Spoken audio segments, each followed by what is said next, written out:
Hey, hey! Taking some wedding photos? Yeah. Nice, congratulations. Thank you, man. You look nice. Yeah. Wow, congratulations. Jeju 4.3. Thank you, thank you. Oh, nice. Where are you taking? Here? Here.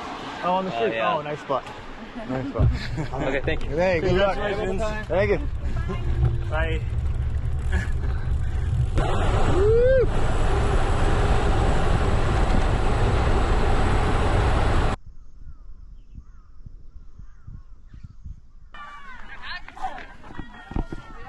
Man, just another extremely sad and tragic chapter in Korean history. It's a really well done memorial in Peace Park here. Wow. And so I just went through the museum. Nick and I, we've already explored out here a little bit. The Jeju 4.3 Incident Victims Memorial. Like the day it happened? I think the day it happened, yeah. No, but that's when it broke out, I believe.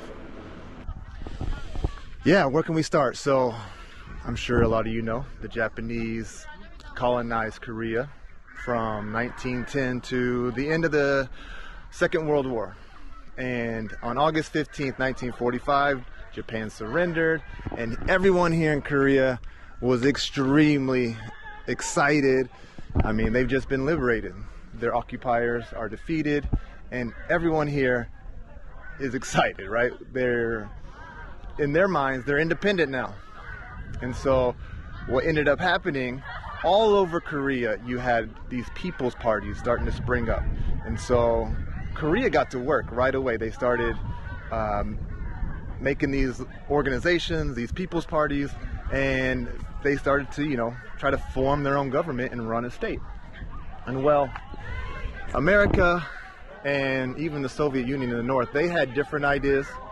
And even though the Americans did work with a lot of the people's parties here, they were seen as a little bit too left-leaning. And it's just one of those things. Too often, especially this is the beginning of the Cold War, Jeju was labeled too far to the left and too much of a communist sympathizer in the eyes of Americans. And so they were upset, Jeju was upset because in 1948, the South Koreans had an election and things started to unfold and started to happen, and people realized, okay, there might not be a reunification. There might be just a North and a South. And the people in the South were not happy with that. They thought it was unacceptable, and they started to rebel, and they refused the elections that took place in South Korea. And because of that, well, they were seen as you know, maybe contributors to the North. They didn't want to be part of the South, and eventually what took place is, well, you can look around here, all the names on the plaques. Genocide. Some 10% of the island was hunted down and murdered, and it's sad. It's man, it's just, this was kind of the beginning of the anti-communist crusades, I guess. And fast forward to 1965, you have if you want to run some laps here and get your exercise in. It's a very similar thing that happened in Indonesia. There's what's called the Jakarta Method. This is all backed by the USA and by the CIA. And basically what happened there, the first president of Indonesia was seen to be a little too left-leaning, a little too friendly with the Soviet Union, and with the help of the CIA in America, he was basically ousted. And what took place after there was a mock uprising, you know, 6 generals were killed. It's very muddy what the details and what happened there, but it was blamed on the communist organization there.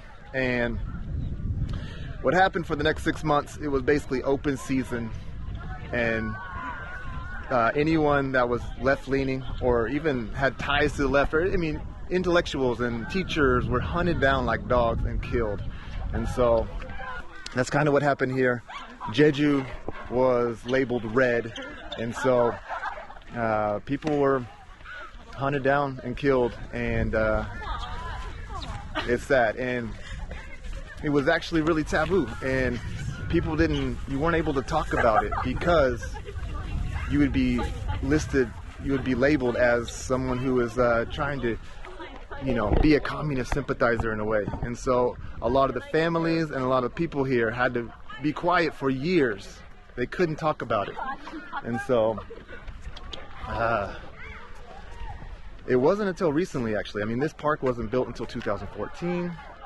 Luckily, they're shedding light on this incident, and people can openly talk about it.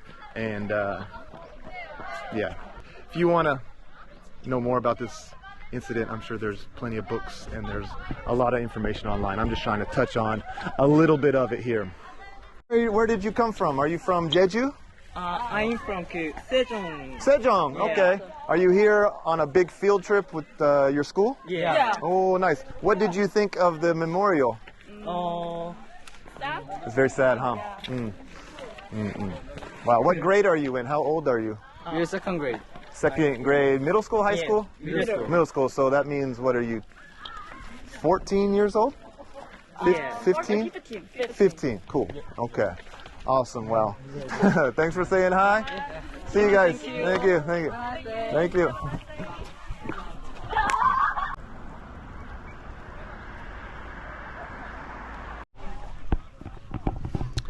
And I want to recommend a documentary. It's not necessarily a documentary that has anything to do with Korea, but it does have to do with the hunting down of communists and being killed in cold blood. It's called The Act of Killing. You can find it on YouTube. It is such an eye-opener. Something like 5% of Bali was killed, kind of like here in Jeju. This is pretty cool. So over here in the corner, there's another part of the Berlin Wall here. This is the second one I've seen. The first one was way up on the east coast, way up north at the DMZ observation tower, the museum there. And then here also, it says installed in 1961 and collapsed in 89. In 2007, it was donated to the 4.3 Peace Memorial Park of Jeju. Right across the street from the Peace Park and Museum, you have this hill over here, and I'm wondering if you get a good view, like down into the city or down to the coast, because we're pretty high up, and it's going to be nice. It's nothing but downhill down to the city from here. And looks like this is the place you come to take your wedding photos. That ain't happening anytime soon.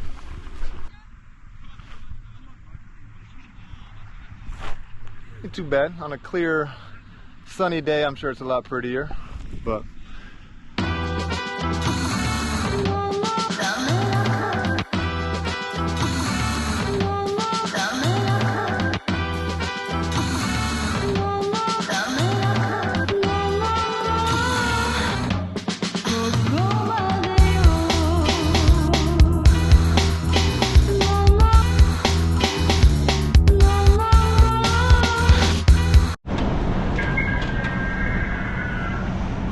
alright Jeju, it's been fun, but it's time to get a move on. And decided not to go to Yosu. We're going to Mokpo. Let's do it. And we're not doing an overnighter. We're leaving at 1:40 p.m. and it's only 4 hours, and so we'll get there in the evening. Won't be able to cycle, but spend the night in Mokpo and then hit the road early tomorrow.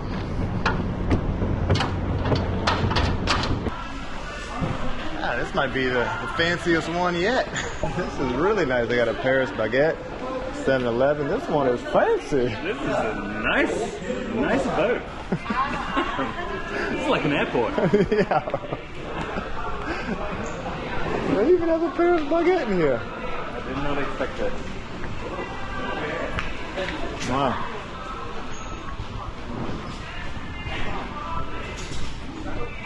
Fountain. A nice lounge in here.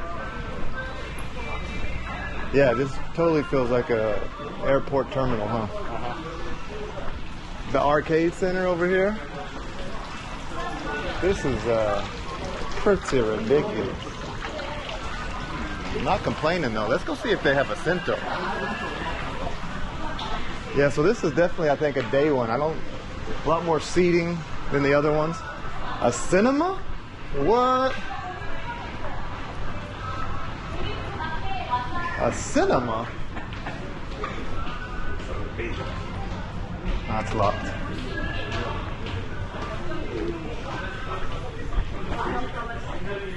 Fancy. This is pretty wild.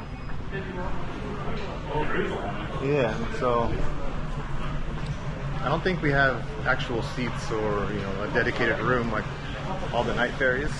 You just kind of find your own spot anywhere you want. Got a cafeteria over here, a little restaurant. Got the lounge and bar over here. Looks empty, but wow. Wow is all I have to say. Let's keep going. That's where we'll be. They got the club music playing and everything.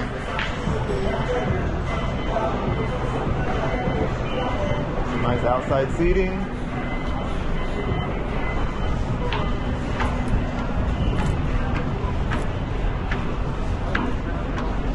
This is the smoker's lounge over here, I guess. Get a nice view of Jeju right before you get to go. Looks like we're just missing the bad weather too. Yeah, right. Get out of here before it rains. It's just gonna chase us to Mokpo though. What's up here? It's the Queen Genuvia. Hey. Not too shabby. Good job, Nick. Yeah. Nice. Not too bad, not too bad.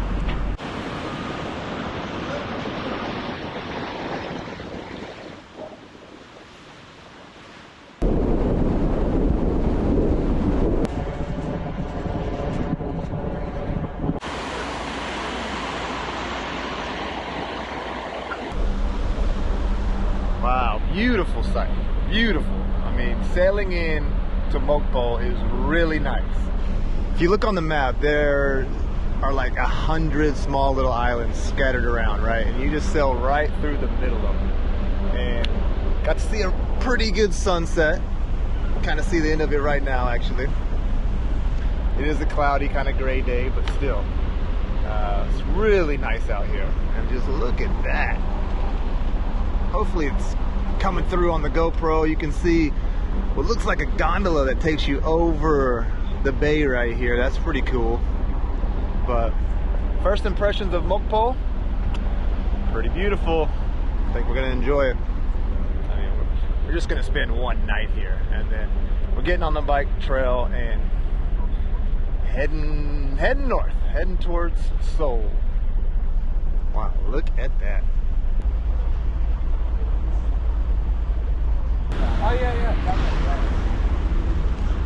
Like the gondolas down. That's kind of crazy, yeah. Man, I wouldn't want to be in that car when the smoke is coming up. Fumes are coming up. Yeah. That's no good. That's no good. Right here too. They're like, what timing? But this is beautiful. Look at This is amazing. Wow. Very beautiful.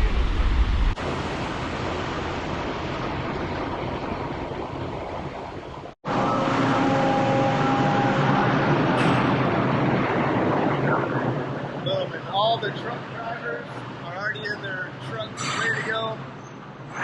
We're a little late, but how do we do?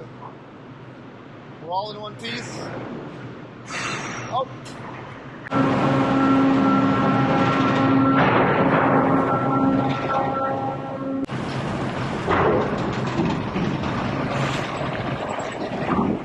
Hey Nick. Hey Nick. Nick, your bag is leaning real bad. It's not really centered.